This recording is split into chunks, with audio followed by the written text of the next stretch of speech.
Hey, everyone! Welcome back to the channel. I hope you're all having a wonderful day or evening. Wherever you are in today's story, Opie found out his wife cheated on him after he noticed 2 used condoms in his trash bin that looked unfamiliar. He then noticed her affair partner was outside in the driveway. So he confronted both the wife and the affair partner, and now his wife is begging for mercy. In today's second story, Opie's wife suggested an open marriage and her life was completely wrecked after it. Now let's get into today's stories to find out what happened. I noticed a few things around the house. The couch was closer to the wall. I kept it away from it because it covered the vents. Otherwise, a water jug was constantly placed a different way in the fridge. We both lefties. There was a faint smell of cologne, not mine, that I noticed on the couch and in the bed. The confirmation came after I emptied the trash bin. Last week, I put a bag in the wrong way. So things were prone to slip to the side. So this week, 2 days ago when I was getting ready for trash day, 2 used condoms were sitting in the bin.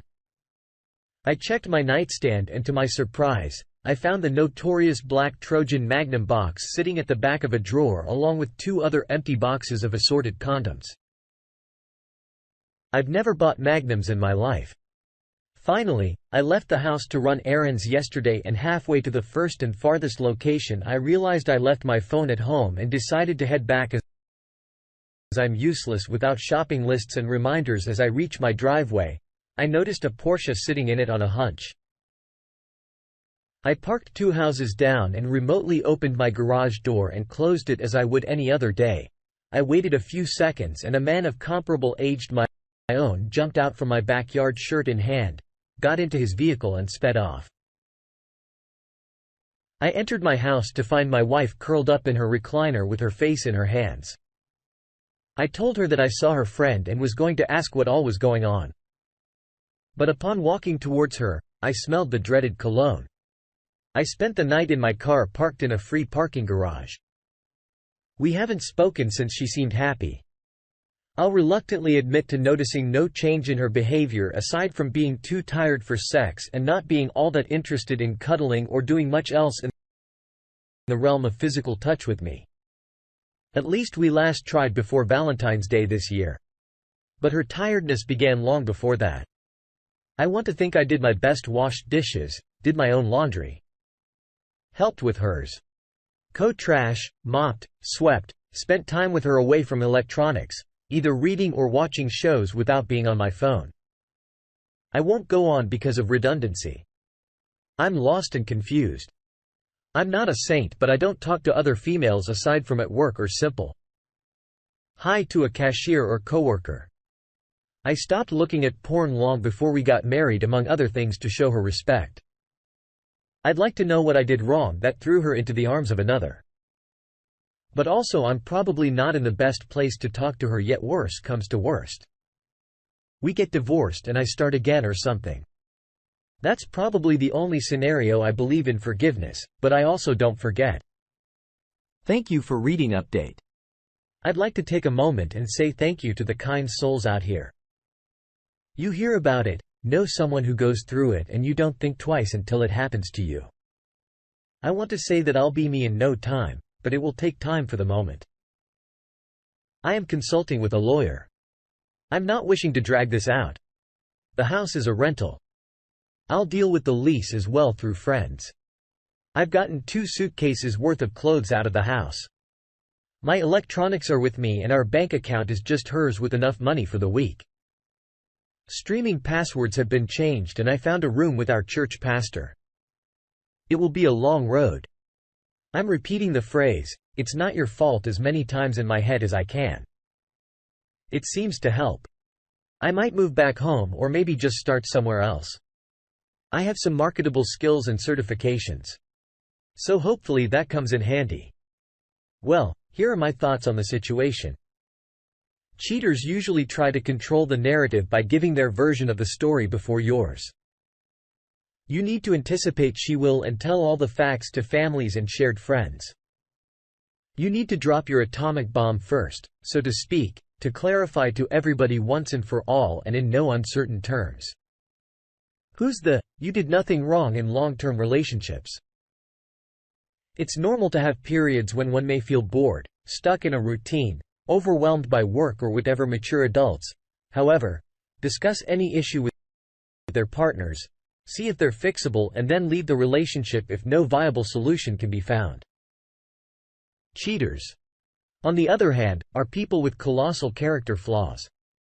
They prefer to have sex and have affairs with other people behind your back, which in turn requires being dishonest, having a ton of lies, manipulation, and exposing your health to STDs. And let's not forget, she was denying you sex. Not because she was stressed or whatever, but because she was having sex with another dude. No, you didn't do anything wrong. This is 100% on her. This is entirely on her shoulders, and do not ever take responsibility for the trauma and abuse she inflicted on you. I know it will be hard, but I believe you can get past this. Now, let's get into today's second story. I was married for 2 years at the time.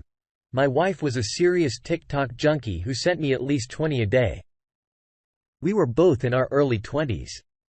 She started sending ones about open marriages and also some podcasts. We had a few long talks about how we were young and should try it before we were old and had kids. After a few months of pushing and pushing, I gave in and we set up some boundaries: no unprotected sex, nothing in our house, and no overnight stays. And if sex occurred with someone else, no details and no touching each other for 30 days. Plus a doctor's visit and being cleared before any intimacy between us. We opened our marriage and she started going on dates on Friday nights. I worked anyway and I got home normally around 10 p.m. for the first year. It was kind of fun. She went out on a date and by the time I got home, she was already home or getting home at the same time. She told me what they did on the date and then she jumped me. They were just dates, no sex or intimacy.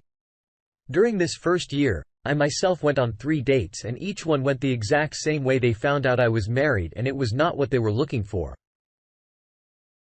They told me it was nice meeting me after 3 dates. I quit. Then one Friday night she didn't get home until like 3 a.m. She came in and made a joke about being too sore and tired for anything. I saw some hickey marks on her chest and thighs, and I'm not going to lie. I was hurt and upset by this on Monday or Tuesday. I don't remember. She tried to initiate with me and I reminded her of rule number 3. She gave me the, "Are you serious? 30 days in a doctor's visit." I said yes, deadly serious. This became a pattern for us. She went out with her bad boy on Friday nights, had her fun. Then spent the rest of the week trying to get me to change rule number 3. To me, it felt like she had put me on a shelf. I started avoiding her, working more and being out of the house more. Even if I was just out walking, I started becoming a lot more physically active and lost some weight. She was fully in a fog of new relationship energy and didn't notice and thought I was out doing my own thing. 5 months of being on a shelf, I was not seeing a reason to remain in the marriage. I was selling my happiness so that she could be happy, and I was running out of things to sell up to that point.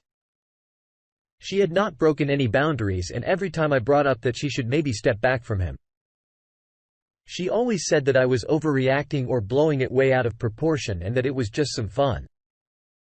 One night a week, our 4th wedding anniversary day arrived and I took the day off work to make her dinner and clean the house. She got home from work at 4, hopped in the shower and got dressed up. Then she told me she was going to a bar to see a local band and not to wait up. She completely forgot about our anniversary. I was destroyed. I woke up Saturday morning at 9 o'clock. She had never come home. Boundary number 2 was broken. I sent her one simple text. "You have broken our boundary of not sleeping over. I am done at 11:30. She started calling to tell me she had just closed her eyes for a second and passed out. She said that it was an accident, that she was so sorry and that it would never happen again. My unwillingness to even talk about it caused her to wake up out of her fog a bit. She ended up coming to my work just before we opened and made a scene in front of the whole staff and the owners. I was finally able to calm her down enough and she left. I promised that on Sunday we could discuss it. I got home from work Saturday night and she once again tried to have sex with me. And I again reminded her of rule number 3. She then told me that she would no longer be seeing him and wanted to close the marriage and work on reconnecting with me. It seemed that she had freaked out when she woke up there and saw my texts and that he had made fun of her, and she realized how much an asshole he was. She tried every day to be intimate with me and failed badly. At that point I had no need or want or desire for her. She was a roommate. Barely 30 days went by and she went to the doctor and got checked out. She was clean of diseases but was pregnant. Not sure where her mind was with this, but she came home excited and told me we were pregnant. I told her that I hoped they would be happy together. She looked at me confused for a few minutes and then started crying. A few days later, she sent him a text telling him his response was, "Wow, sucks to be you. You might want to pass it off as your husband's." I filed for divorce soon after she started doing anything and everything to change my mind about the divorce, making promises, begging, pleading, offering everything under the sun and asking for a chance to fix us. I was polite and nice about it, but I wasn't having any of it. I was stuck living with her for a while until our lease was up.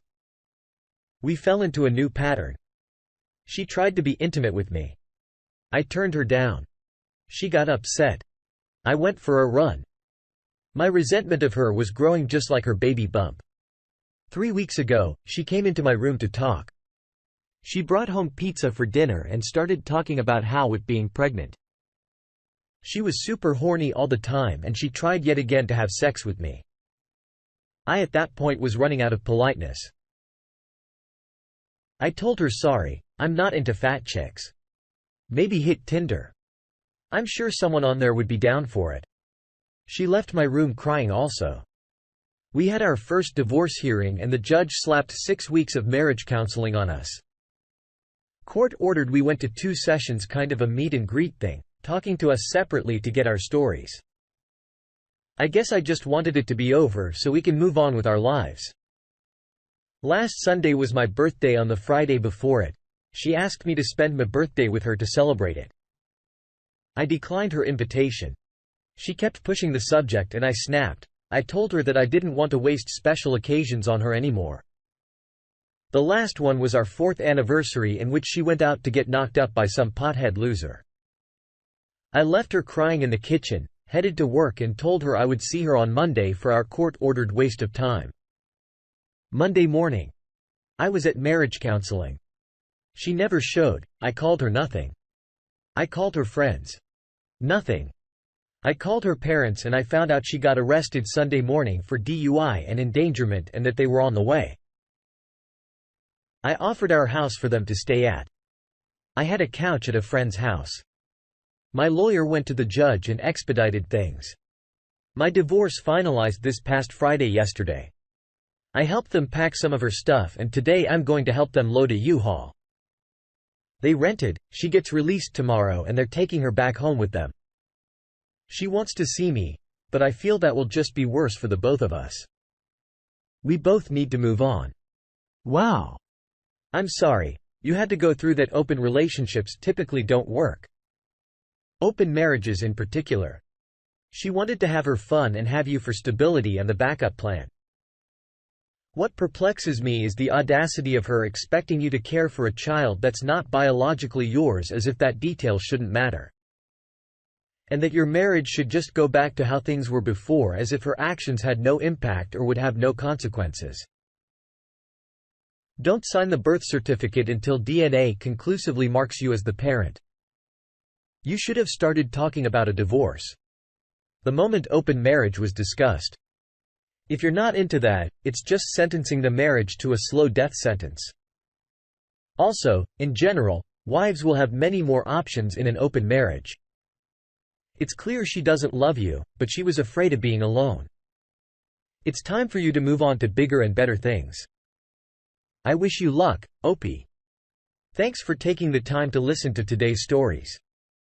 Don't forget to like and subscribe if you haven't already done so, and comment below on what your thoughts are on today's stories. If there's a story you would like to share with me about your own situation or someone else's, then please do not